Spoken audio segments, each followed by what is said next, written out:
Friends, I am Sandeep Patil, Principal Khasdar S.D. Patil Junior College of Science, IIT NIT sale.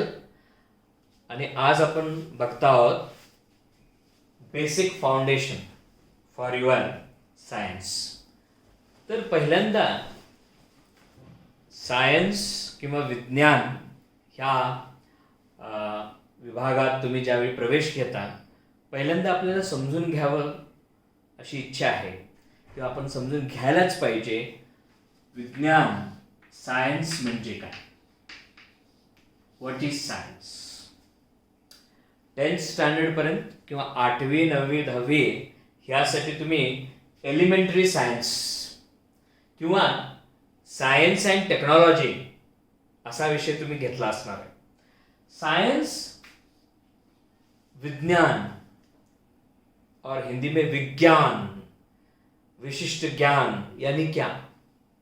Science विज्ञान it is the systematic विशिष्टरित्या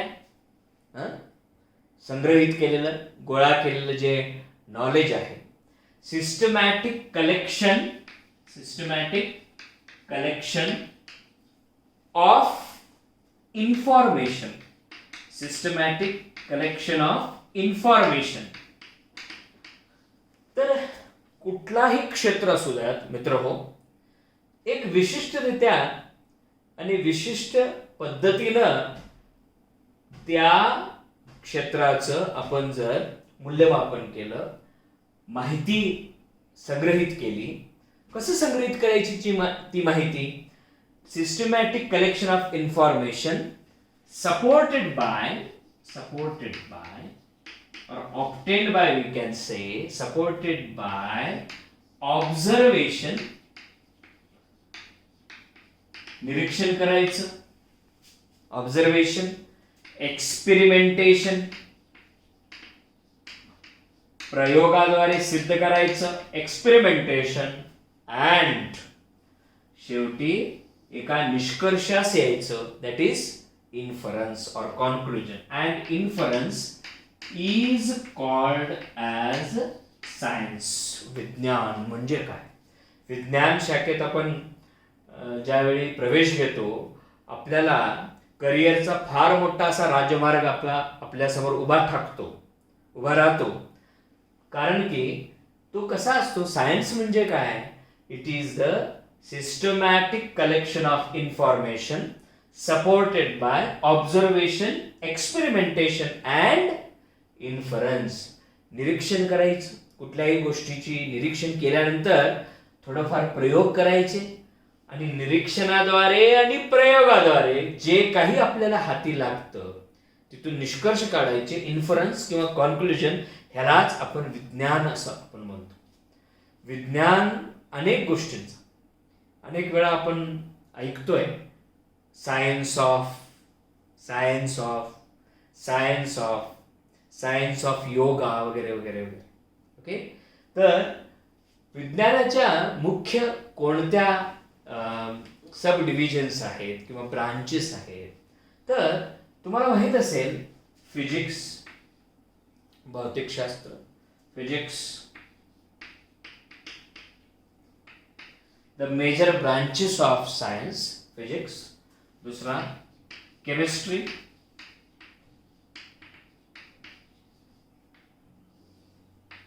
biology. आणि मित्र हो, तुम्हाला लक्षात येत असेल की जर समजा ह्या फिजिक्सचा, केमिस्ट्रीचा किंवा बायोलॉजीचा आपल्याला काही मीनिंग लागावं किंवा मिनिंगफुल अभ्यास करावा तर आपल्याला मॅथमॅटिक्सची जरूरत आहे. तर फॉर मॅथमॅटिक्स और maths also comes under the basic sciences. Right?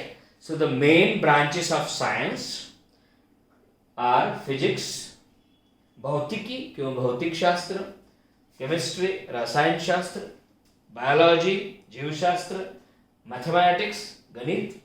तर महत्वाची गोष्ट अशी आहे, what is science we understood. Science is the systematic collection of information supported by observation, experimentation, and inference. So, what are the main branches of science? We have understood physics, chemistry, biology, and mathematics. लक्षात घ्या. तर पहिल्यांदा असंच गंमत म्हणून आपण लक्षात घेऊया. अनेक जण काय म्हणतात आपल्या विज्ञान क्षेत्रात भौतिकी, भौतिकशास्त्र किंवा फिजिक्सला काय म्हटलं जातं? पॉवरफुल. Physics is powerful. का? आजची जी टेक्नॉलॉजी आपल्या समोर आहे, जे काही विज्ञान, सायन्स अँड टेक्नॉलॉजीचा जो काय फार मोठा आविष्कार झालाय तो basically fundamental laws of physics म्हणून, भौतिकशास्त्र.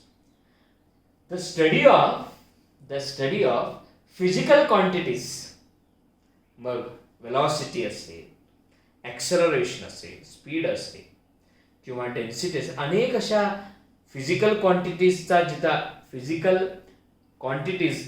अभ्यास केला जातो त्याला आपण फिजिक्स असं म्हणतो. Physics. Chemistry, which I am going to introduce my subject. What is chemistry? Physics is powerful, chemistry is colorful. Are you getting? So chemistry जो आहे ना, what is chemistry? Chemistry is the branch of science which deals with study of structure, composition and properties of matter. Matter म्हणजे पदार्थाची रचना, त्याचे गुणधर्म आणि त्याचे काही रिॲक्शन्स जे आहेत, अभिक्रिया आहेत, ह्याबद्दल जिथं अभ्यास केला जातो तो chemistry. Physics is powerful, chemistry is colourful. Colored, you get compounds like copper sulfate. Okay, then some colorless are also there. ZnSO4 is colorless. So biology is beautiful because you will get beautiful animals like amoeba. So study of life or life sciences, that is biology. And to give meaning to all these subjects, एक मोजमाप किंवा एक कॅल्क्युलेशनची यंत्रणा आपल्यात असली पाहिजे, ते म्हणजे mathematics. So mathematics is meaningful. So physics is powerful, chemistry is colourful, biology is beautiful, mathematics is meaningful. So with that introduction we will start with chemistry. So we understood, आपल्याला कळालं सायन्स म्हणजे काय? Systematic collection of information supported by observation, experimentation and inference किंवा conclusion. So the main branches of science are physics, chemistry, biology and mathematics or maths. So today we will introduce chemistry, रसायन शास्त्र.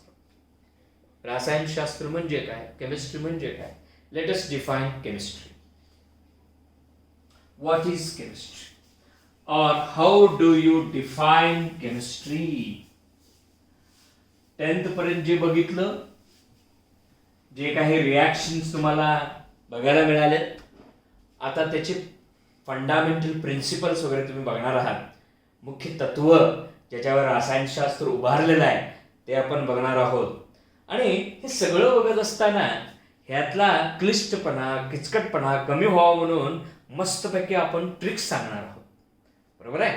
तर chemistry म्हणजे काय, रसायनशास्त्र म्हणजे काय? Chemistry, so basic foundation मध्ये पहिलाच धडा जो 11वीचा आहे, basics of chemistry. Paper 1 section 1 मध्ये बेसिक्स ऑफ केमिस्ट्री, सेक्शन 2 मध्ये basics of organic chemistry. So what is chemistry? It is the study of structure, रचना. एखादा रेणू, एखादा मॉलिक्यूल कसा तयार झालेला आहे, how it is formed, structure,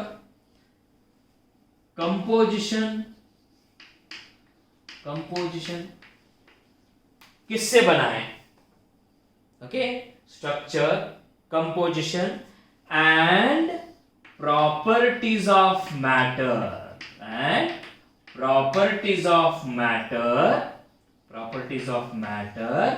this we call as chemistry.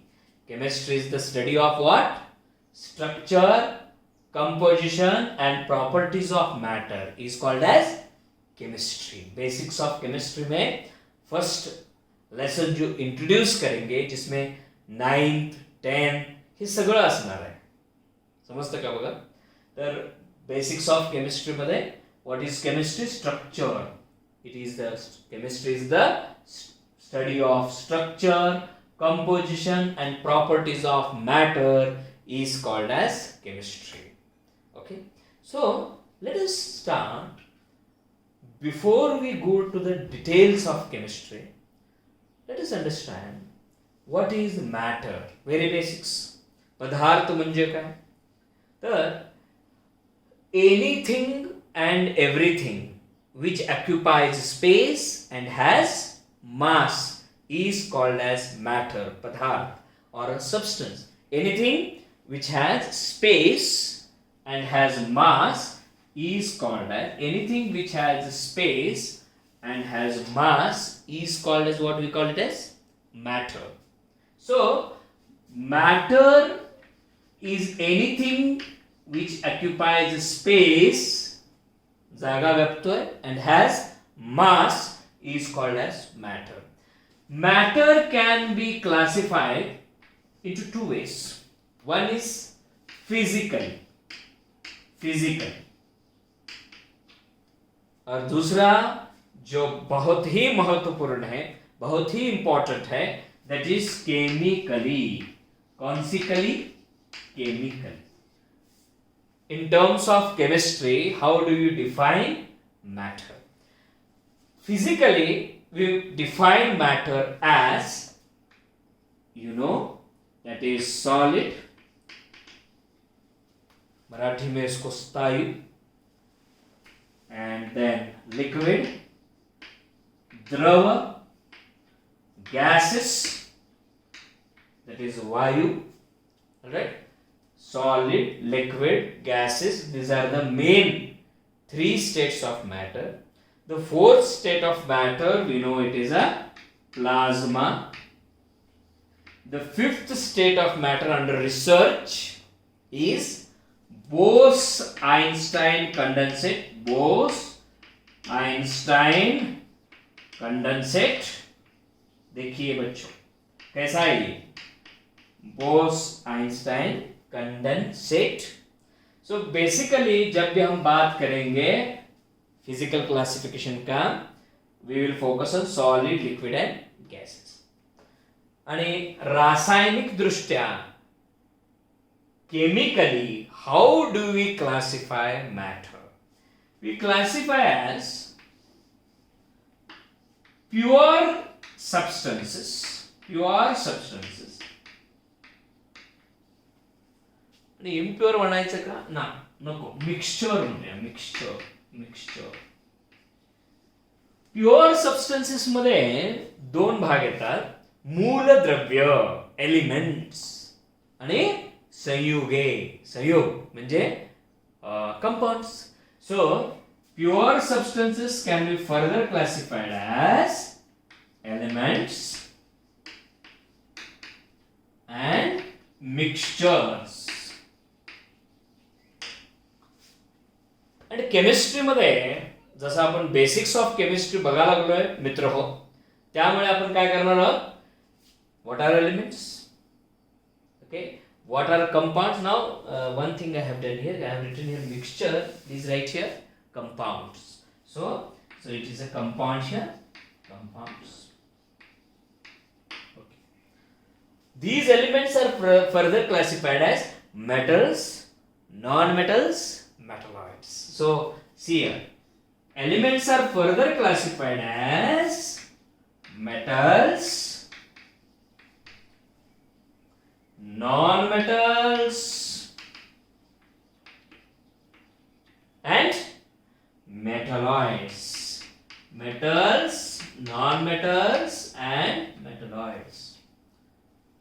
Okay, so Now we will speak only the chemical classification of matter.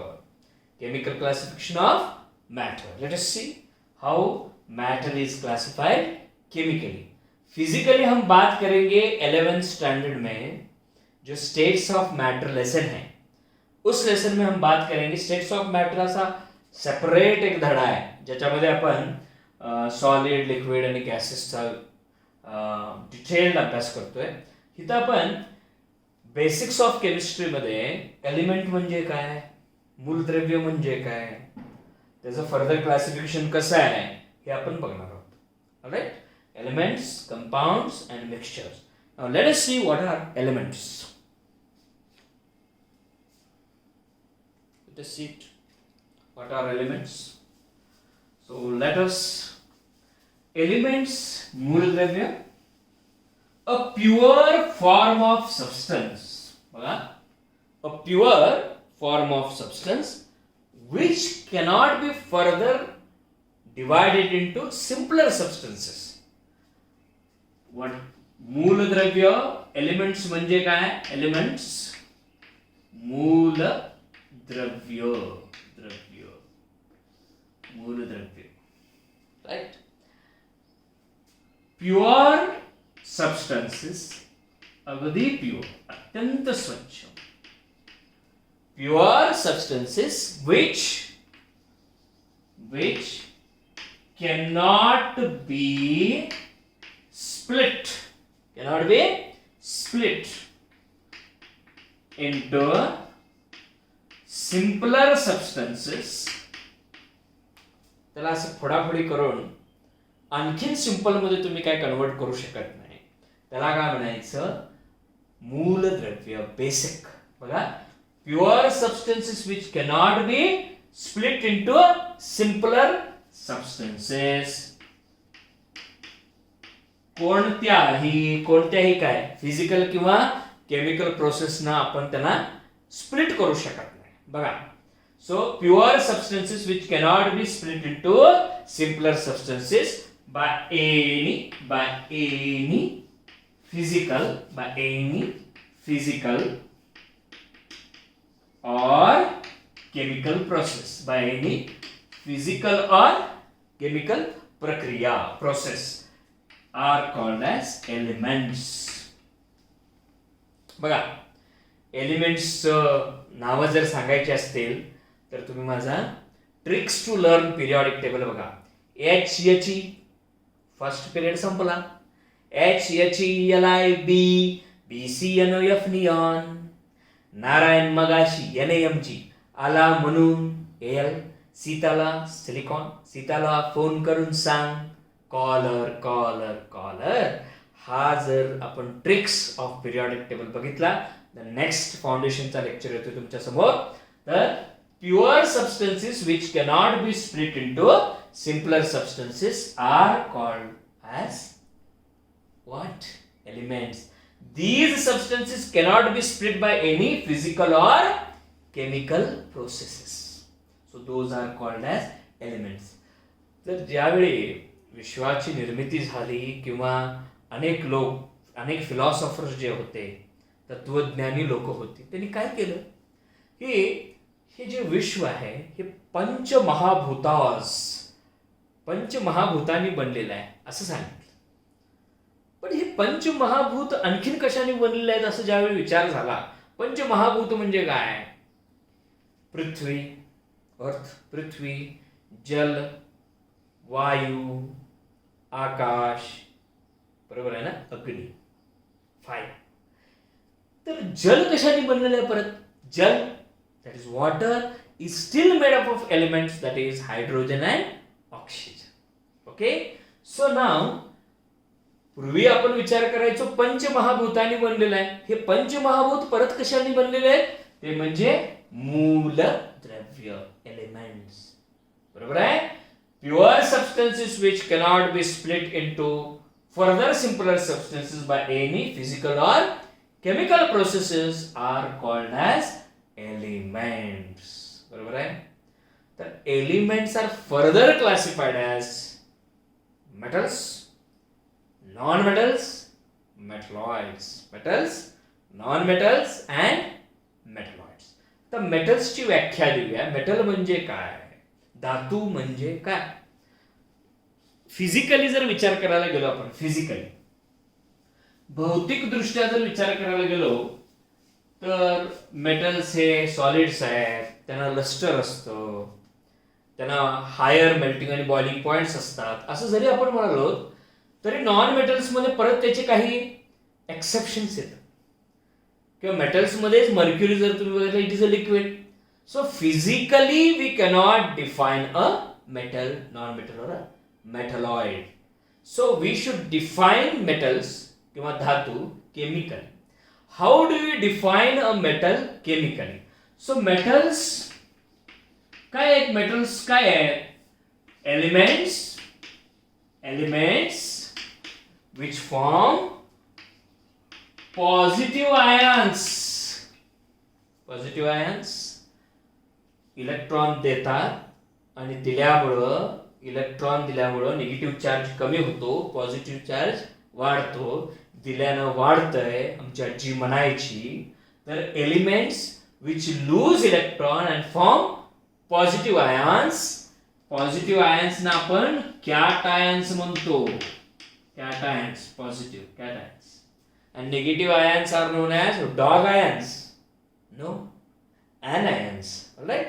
So those are non-metals.